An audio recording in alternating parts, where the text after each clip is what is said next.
नमस्कार। घर से पढ़ाओ कार्यक्रम में हम आज लेकर आए हैं कबीरदास शब्द।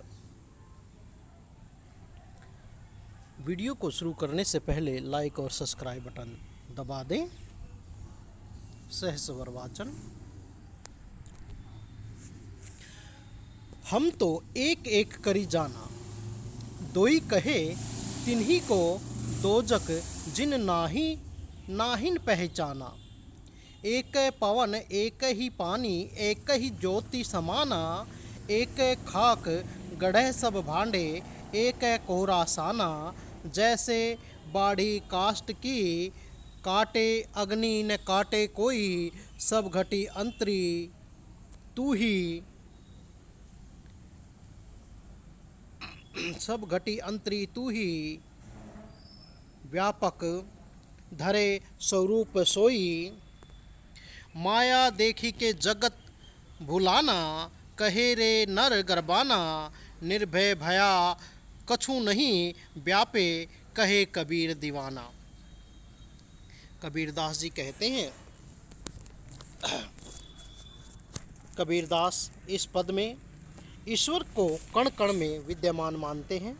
उनके अनुसार ईश्वर कण कण में विद्यमान है।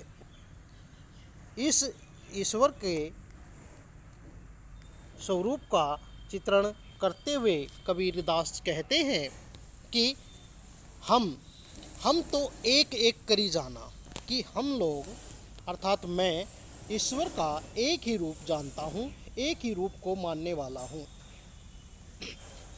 एक ही समझता हूँ। दोई कहे, दोई अर्थात कोई लोग कहते हैं कि ईश्वर के दो रूप हैं।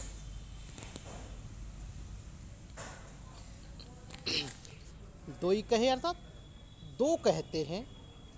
तिन्ही को दोजक, जो एक से ज़्यादा उसके रूप बताते हैं उनको दोजक अर्थात नरक मिलता है।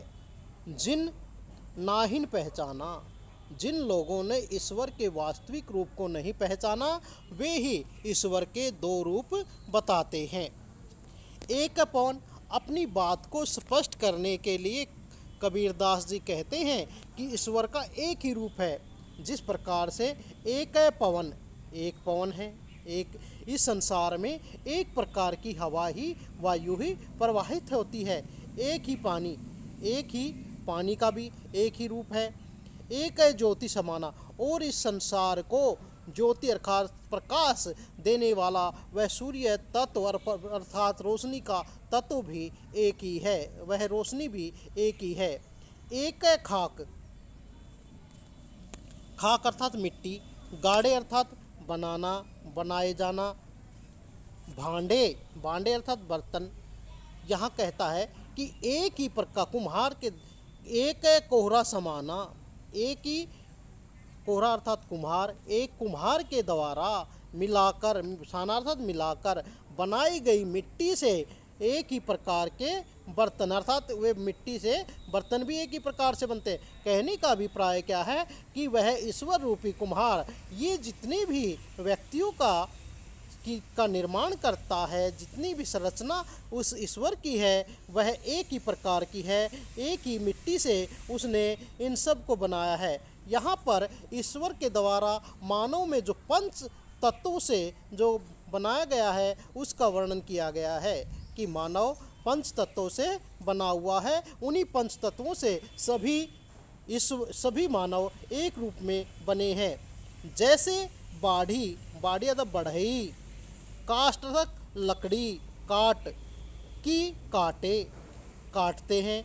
अग्नि आग न काटे कोई। जिस प्रकार से बढ़ई अर्थात लकड़ी का काम करने वाला बढ़ई लकड़ी को काट सकता है, लेकिन लकड़ी के अंदर समाई हुई अग्नि को वह नहीं काट सकता।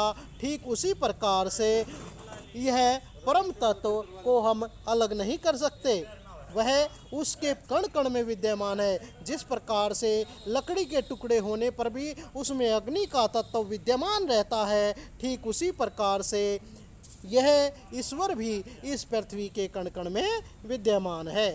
सब घटी, सब प्रकार के घड़े, अंतरी अंतर में, तू ही व्याप्त, व्याप्तना फैला हुआ है, धरे स्वरूप सोई, चाहे वह कोई भी रूप में समाया हो। यहाँ पर घटी का अर्थ है शरीर, सामान्यतः अर्थ है घटी का अर्थ है घड़ा, लेकिन यहाँ पर हृदय मन से है कि सभी के हृदय में वही परमात्मा रूपी आत्मा समाई हुई है, चाहे फिर उस व्यक्ति में किसी प्रकार से उसने कोई भी रूप धारण कर रखा है। माया देखी, माया को देखकर जगत भुलाना, इस संसार में लोग आकर माया के वशीभूत होकर अपने आप को लुब्ध हो जाते हैं, उसके मंत्रमुग्ध हो जाते हैं। कहे नर गर्बाना, और यह व्यक्ति, गर्बाना अर्थात गर्भ अर्थात अहंकार से भर जाना, और माया के वशीभूत होकर वह अहंकार से भर जाता है। निर्भय भय, निर्भय होता निर्भय, भय होता होना, कछु नाही, व्यापे अर्थात व्याप्त। कहे कबीर दीवाना, कबीरदास जी कहते हैं कि वह तो निर्भय होकर यह कहता है कि वह उस परमात्मा के अंदर समाया हुआ है, परमात्मा का दीवाना है। इस प्रकार से कबीरदास कहते हैं वे संसार में निर्भय होकर उसमें लिप्त हैं, उसमें किसी प्रकार का भय व्याप्त नहीं है। विशेष लिखेंगे, कबीर ने एक ईश्वर के अस्तित्व को प्रकट किया है। कबीर ने के कथन के अनुसार सर्वत्र आत्मा में विश्वास देखा जा सकता है। कबीर ने ईश्वर को घट घट का वासी बताया है, एक एक में यमक अलंकार है।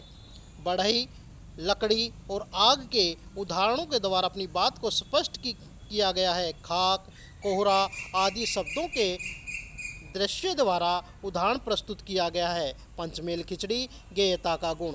धन्यवाद।